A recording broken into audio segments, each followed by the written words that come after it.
All right. This is Goad Gatsby. I'm with RVA Mag. I'm joined with Alexsis Rodgers with this upcoming primary, special firehouse primary, to select the next Senate seat 9 member. That is the seat formerly held by Jennifer McClellan. Today was her last day. And the election is on Sunday. And I know what a lot of people are thinking. Don't we have elections on Tuesday? Well, this special primary is to fill the vacancy that Jennifer McClellan took when she took the seat of the late Don McEachin. So there's been lots of elections. I know I've been going out and voting in a lot of different elections. I remember just recently there was the other firehouse primary at Diversity Thrift. But all of these elections are causing voter fatigue. But that's why I'm really glad that we have Alexsis Rodgers with us to come in, join in, and tell us why this primary is so important, especially when it's a safe Democratic seat that has long been held by Democrats. Well, thank you, Goad. And yeah, you are right. This is a safe Democratic seat, and these very Democratic voters have been voting a lot over the last couple of weeks. I'm honored to be running for this seat to really build on Jen McClellan's legacy. She has been a real advocate for working people, for healthcare access, for voting rights. And to your point, in the safest Democratic seat, I think we deserve someone who's going to be a real bold advocate for our community and fighting for progressive values. I don't have to tell y'all that we've seen some incredibly extreme and hateful attacks from Governor Youngkin and the Republican administration, whether it's trying to whitewash our history and ban certain books and prohibit teachers from teaching the full history of our past, or bullying our LGBT youth and proposing abortion bans. Like, the attacks are extreme, and our fight against these attacks needs to be met with the equal energy, right? To make sure that we are clear as Democrats about what we stand for and who we fight for. And that's what I'm about, and that's what I'm going to bring to the state Senate when I'm elected in a couple weeks here. Well, nominated tomorrow, but then the official election in a couple weeks. Well, you have had a lot of roles, and I would like you to help viewers know about those roles that you've taken. But what roles have given you in terms of experience with aspects of public policy, and maybe help those out who have never heard of those that are unfamiliar with those experiences? Yeah, so I grew up in Hanover, and I went to VCU, and I've been living in the area ever since, in the city of Richmond ever since. And, I've dedicated my career to fighting for working people and, serving Central Virginia. I got into this because when I was in high school, my dad lost his job during the recession. He was laid off, and Circuit City went under.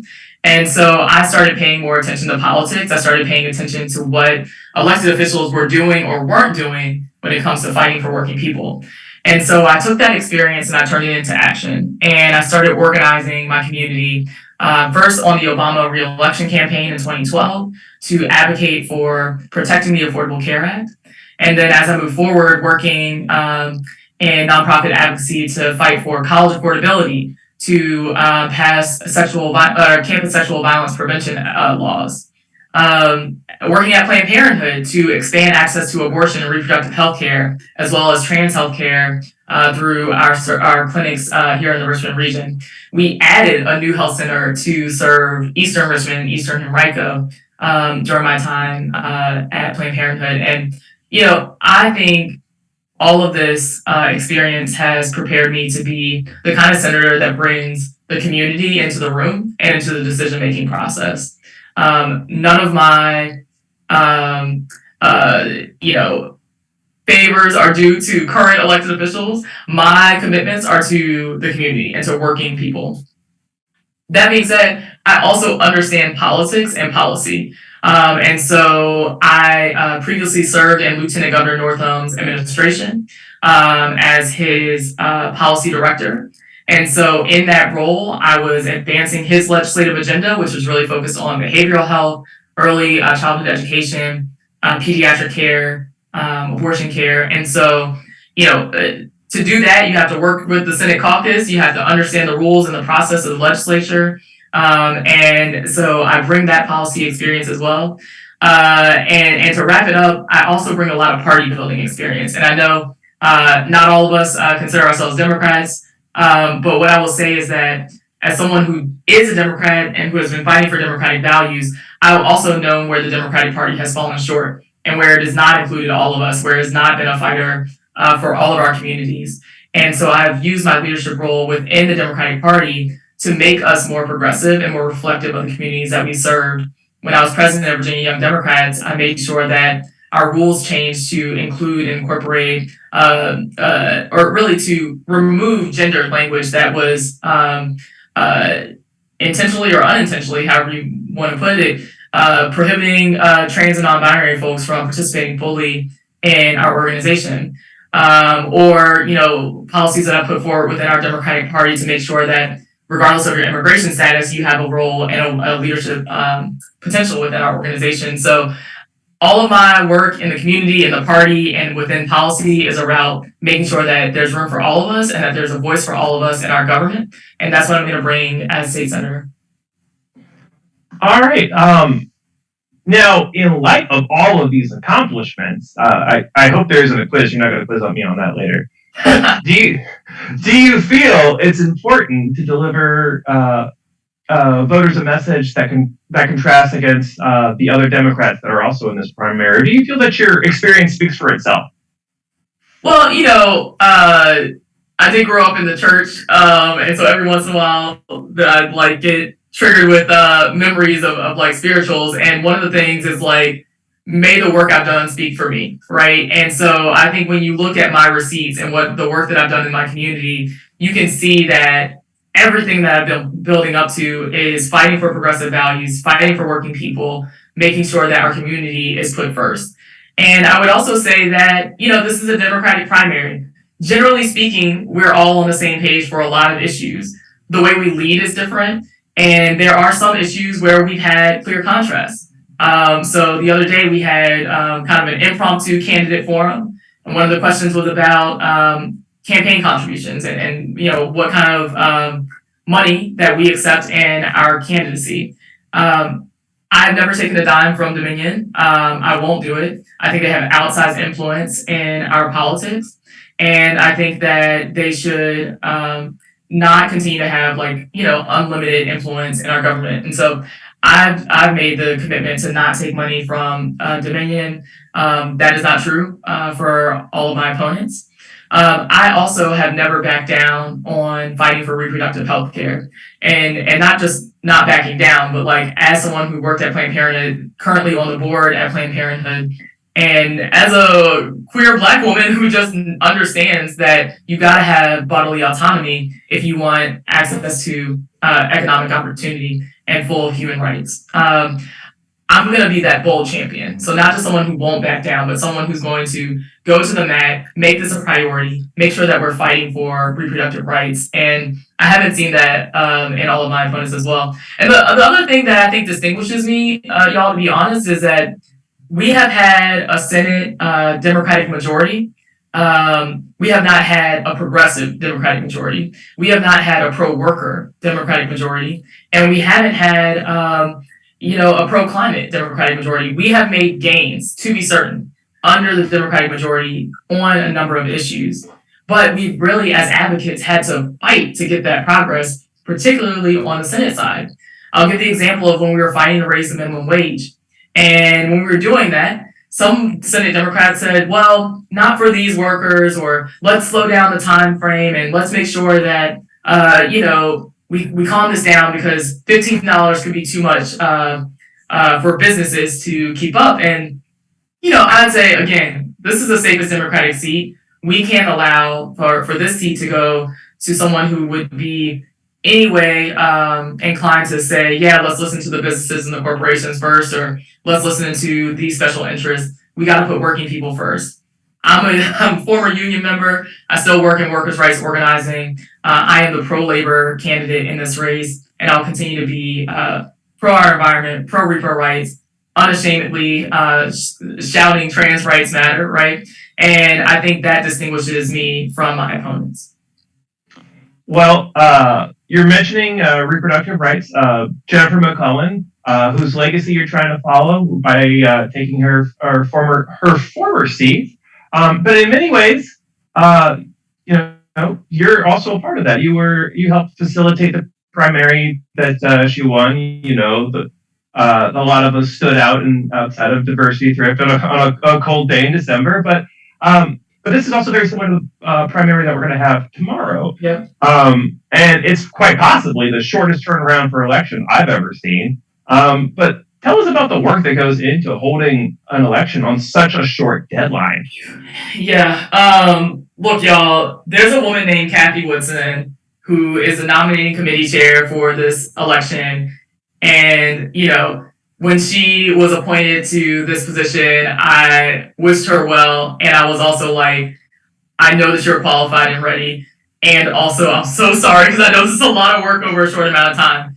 A lot of people don't realize that in these circumstances where the party has to nominate a candidate really quickly, it's all volunteer effort. I know people are like, oh, there's a Democratic Party of Virginia. And so, they can just call into the elections department and make things happen. Like, at the end of the day, most of this operation that y'all see when you go vote tomorrow is going to be just Democratic activists that made time on their Sunday to make this election process possible. And so I just want to say thank you to Kathy, who's the nominating committee chair, to all of the people who are serving on the nominating committee, to all the volunteers who are going to take some hours out of their day to run this process, because it is really important for our democracy. And to make sure that, the ballots are printed, the locations are secured, that the process is fair for candidates and for voters and accessible. And, I know that there are going to be complaints. There already are. I'm hearing them now about the process and why can't there be more locations and why can't we vote online and why can't we vote by mail and, how can we make it better and faster and easier? And I'll just say, there's always room for improvement. I get that as someone, again, who just did this not too long ago for the Congressional Firehouse. And also, these volunteers are working incredibly hard under very difficult circumstances on a very short timeline. And so my hat goes off to them. And I really would encourage any person who's voting tomorrow to also be a friendly face and smile and thank them for their work. And of course, share your feedback. I'm sure they'd love to hear it. But just keep in mind that they're all volunteers and just, trying to do their best to support our democracy.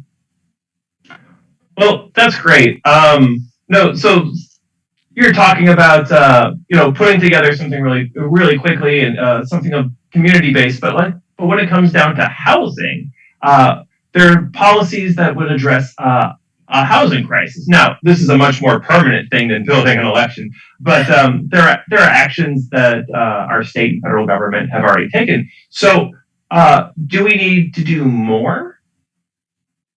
Yeah, so when I ran for mayor, housing was one of the key things that we talked about in a number of ways.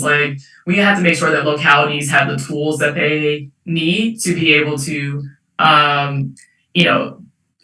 keep family members in their homes and make sure that we're providing affordable housing in our communities, that we are making the most of our land. So talking about zoning and ordinances and land use policies, we got to make sure also that we are holding bad actors accountable. We know that there are landlords who intentionally use the eviction process as a part of their business model. And so, we got to make sure that we build on the progress that Senator McClellan, Delegate Bourne, Delegate Price have actually laid the groundwork for, in particular, around tenants' rights and making sure that if you're a renter, you also have protections under the law, because up until recently, landlords really were very much favored when it comes to a lot of our issues with rentals. So a lot of work to be done on that. Richmond historically has been the capital of evictions. We've got to make progress on this. And you can definitely count on me to be someone who's going to be making sure that we're doing everything that we can to keep our communities housed, to keep our communities safe, and to think creatively about ways that we can expand access to housing in our community in a way that also protects the integrity of our communities and doesn't push Black and Brown families out of their homes. All right. Also, in terms of gun violence, a small portion of the gun deaths are actually related to mass shootings like the ones at the University of Virginia or in Virginia Beach. But what type of policies do you think would be appropriate to deal with this increase in gun violence? Yeah, so there are a number of things that we can be doing around gun violence, and I've been disappointed that under Republican administration in particular, we haven't seen any progress. It wasn't that long ago that the student in Newport News brought a gun to school, right? And the tragedy that happened there. I would really like to see us make sure that we are keeping guns out of the hands of people that shouldn't have them, period. Of course, our students and young people that shouldn't have access to weapons. I'd like to see us also make sure that as we address gun violence, we're not creating new crimes to the extent that we can, right? Especially new felonies. And also not creating more traumatizing experiences for our communities in our efforts to reduce gun violence. So when I say that, I mean, one of the responses from the shooting in Newport News, which again is tragic, and we need to find solutions towards, was to put mags up, right? And so now every day when kids walk into the schools, they're getting wanded and scanned for weapons as if they're going into some dangerous place, or like they're in a dangerous place or could be surrounded by danger. And our schools need to be places that our young people feel safe and welcome, not getting patted down. And so, I would like us to see more community-minded solutions around this, and definitely want to make sure that we keep addressing this issue because it's one that particularly has impacted Richmond as well as Eastern Henrico in a significant way. All right. And finally, the last thing I have here that I would love to ask you about. See, RVA Mag extensively covers arts in Richmond, the live music that drives it, but there's also the inequity in our arts community that in many ways reflects the general inequity of our area. For example, while hip hop and R&B are the most listened to genres in the Richmond metro area, it's much harder to see the music live than say, the white-coded genres of rock and roll and country. What could you say about the relationships between the arts and politics? Does it better represent the arts drive of the public interest or the equitable political solutions? Or is it the lack of representation of marginalized groups in the art that result in disadvantaged people not being able to survive and not having time for entertainment? Oh my God, arts and policy. First of all, we need more of it. They're more on the national level is the Hip Hop Caucus, which I've followed for a while. That more so is talking about musicians' rights, copyright issues, and kind of like industry issues that need to be addressed through policy. But for me, I think our politics is our culture, and our culture influences our politics, and so.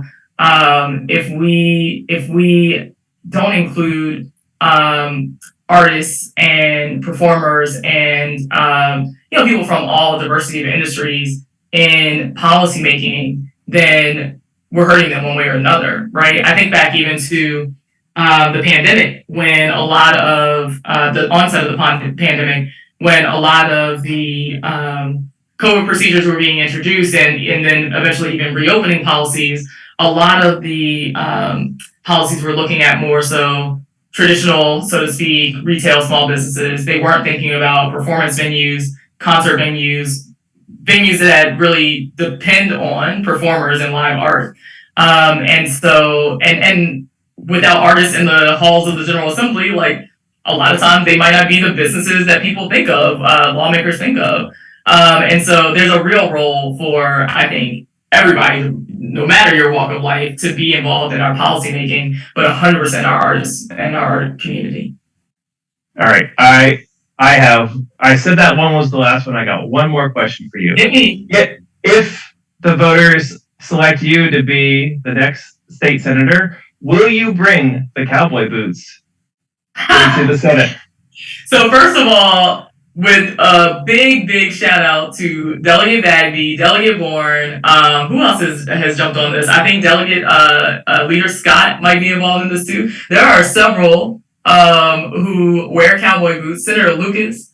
There aren't enough women, I would say, that rock cowboy boots in the General Assembly. So I will be bringing those boots to the state Senate. You can count on that.